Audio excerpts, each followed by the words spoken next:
कहते हैं कि सियासत को अगर पॉजिटिवली देखा जाए तो ये इबादत से कम नहीं।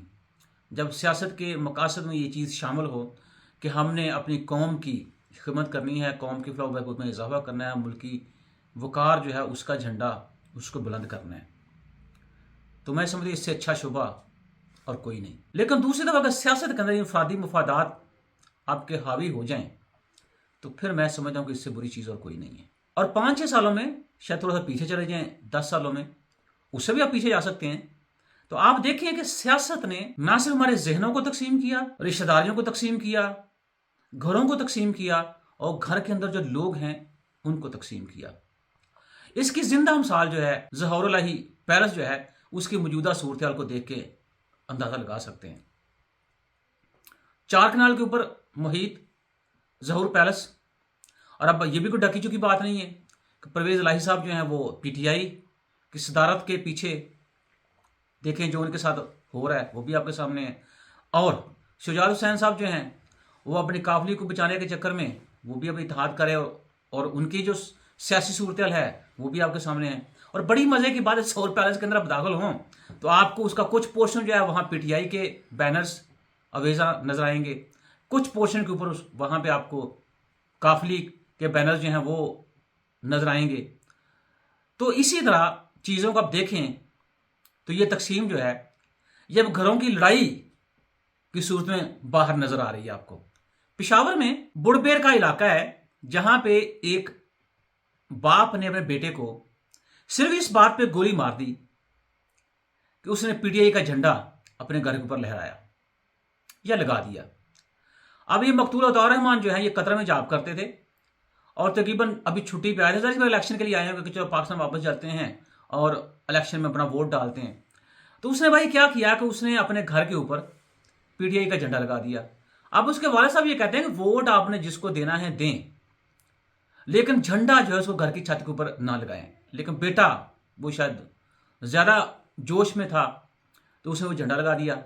और बाप ने क्या किया कि चूंकि वो गुफ्तगू जो थी इतनी तकरार हो गई कि तलख कलामी का आगाज़ हो गया, और उसके बाद बाप ने क्या किया कि पिस्टल निकाला और बेटे को गोली मार दी। तो ऐसी सियासी सोच, सियासी जमातें, या ऐसा भी क्या प्यार सियासी जमातों से कि आपके घर के अंदर जो है वो लड़ाई जन्म लेना शुरू हो जाए। भाई ठीक है, वोट जिसको आपने देना दें, ये आपका कानूनी आईनी हक है, लेकिन इसका मतलब ये नहीं है कि आप सियासी जमातों की मोहब्बत में इतना गिरफ्तार हो जाएं कि घर का सुकून ही बर्बाद कर बैठें, या बाप उठ के बेटे को गोली मार दे, या बेटा जो है वो सियासी जमात की मोहब्बत में बाप की बात ही ना माने या बाप के सामने खड़ा हो जाए। तो अब देखें मुल्क के अंदर अब ये सिचुएशन है। अब मुझे ये नहीं समझ आ रही कि हम दुनिया को दिखा क्या रहे हैं और हम क्या करना चाहते हैं। अब हर सियासी जमात के नुमाइंदा आपको ये शोर करता हुआ नजर आएगा कि हम 100 यूनिट बिजली के फ्री फराहम करेंगे, हम 200 यूनिट बिजली के फ्री देंगे आपको, हम 300 यूनिट बिजली के फ्री देंगे। अब मुझे समझ नहीं आती कि ये 1000 अरब से 2000 अरब तक का सब्सिडी कहाँ से ये पैसा आएगा।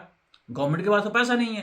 तकरीबन 9000 अरब के टैक्स रेवेन्यू इकट्ठे होते हैं, जिसमें से तकरीबन 8.5000 अरब जो है वो तो आपका कर्जे में चला जाता है। बाकी आपका बचा 500 अरब, उससे बताइए क्या करेंगे आप। तो क्या वाकई ये जो सियासी जमातें नारे लगा रही हैं या आपको ख्वाब दिखा रहे हैं 300 यूनिट फ्री बिजली फराहम करने के, ये पूरे होंगे? कतई नहीं।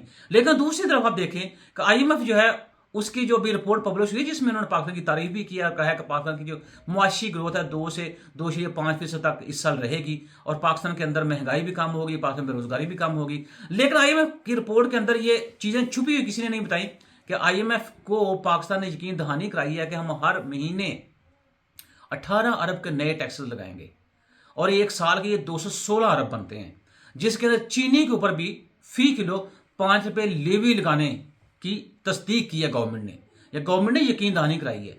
अब अगर 216 अरब के नए टैक्सेस लगते हैं, अब इन 216 अरब के टैक्सेस को आप मल्टीप्लाई करके देखें कि आने वाले दिनों में महंगाई के ऊपर इसका असर क्या पड़ेगा।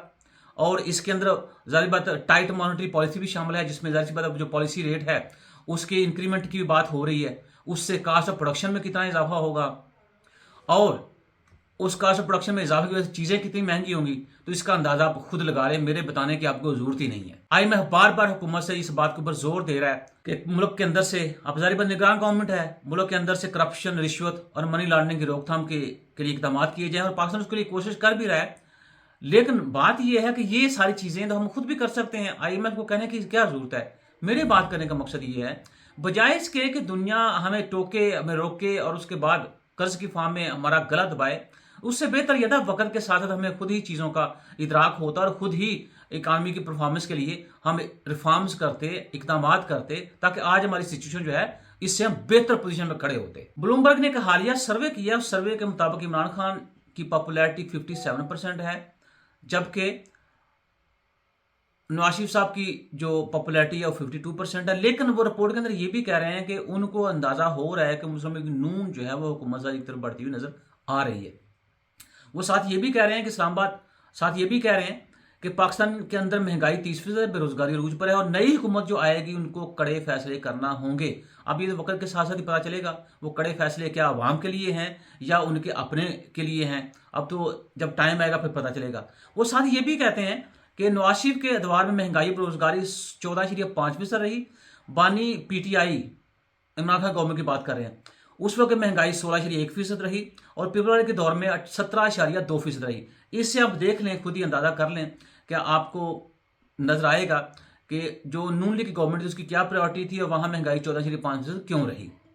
अब वो ये भी कहते हैं कि मुस्लिम नून जब जब हुकूमत में आई तो उससे पाकिस्तानी मुआशियत के लिए बेहतर ऑप्शन उन्होंने दिए, या पाकिस्तानी मुआशियत के लिए उसको एक बेहतरीन ऑप्शन करार दिया। उसके अंदर जहां तक मेरा तजिया है, मेरे ख्याल में मुस्लिम नून की गवर्नमेंट जब जब भी आई है तब तब बिजनेस जो है पाकिस्तान के अंदर उसने ग्रो किया है। और देखें, मुल्क जो होते हैं आपके वो बिजनेस के ऊपर चलते हैं। जितना बिजनेस ज्यादा होगा, इकोनॉमिक एक्टिविटी, उतनी आपकी ज्यादा स्टिमुलेशन उसके अंदर आएगी, जिससे रोजगार में इजाफा होगा, जिससे प्रोडक्शन में इजाफा होगा, जिससे एक्सपोर्ट्स में इजाफा होगा, उससे आपके फॉरेन रिजर्व में इजाफा होगा, और ऑफ कोर्स आपका जो बेरोजगारी है, आपका इन्फ्लेशन जो है वो भी आपके कंट्रोल लेवल में रहते हैं। तो ये चूंकि इलेक्शन अब 8 फरवरी को होने जा रहा है, तो इसलिए वोट आप जिसको दें वो इमरान खान साहब को दें अगर आप समझते हैं वो सही हकदार हैं, नवाज शरीफ साहब को दें अगर आप समझते हैं सही हकदार हैं, या बिलावल भुट्टो साहब को दें अगर आप समझते हैं वो सही हकदार हैं। लेकिन खुदारा अपने घरों के अंदर झगड़ा मत करें इस वोट की खातर, और गिरबान मत पकड़ें। ना बाप जो है वो बेटे को गोली मारने की कोशिश करे, ना बेटा जो है बाप के साथ तकरार करने की कोशिश करे कि वो चीजें यहां तक पहुंचे। सब्र तहम्मुल जो है ये बड़ी चीज है, और सब्र तहम्मुल होगा तो जाहिर बात सारी चीजें होंगी। और जाहिर सी बात है, अगर जान है तो जहान है, तो मेरे भाई ऐसी भी क्या मोहब्बत कि जिसके लिए आप अपने लोगों का गला ही काटना शुरू कर दें। खुदा हाफिज़।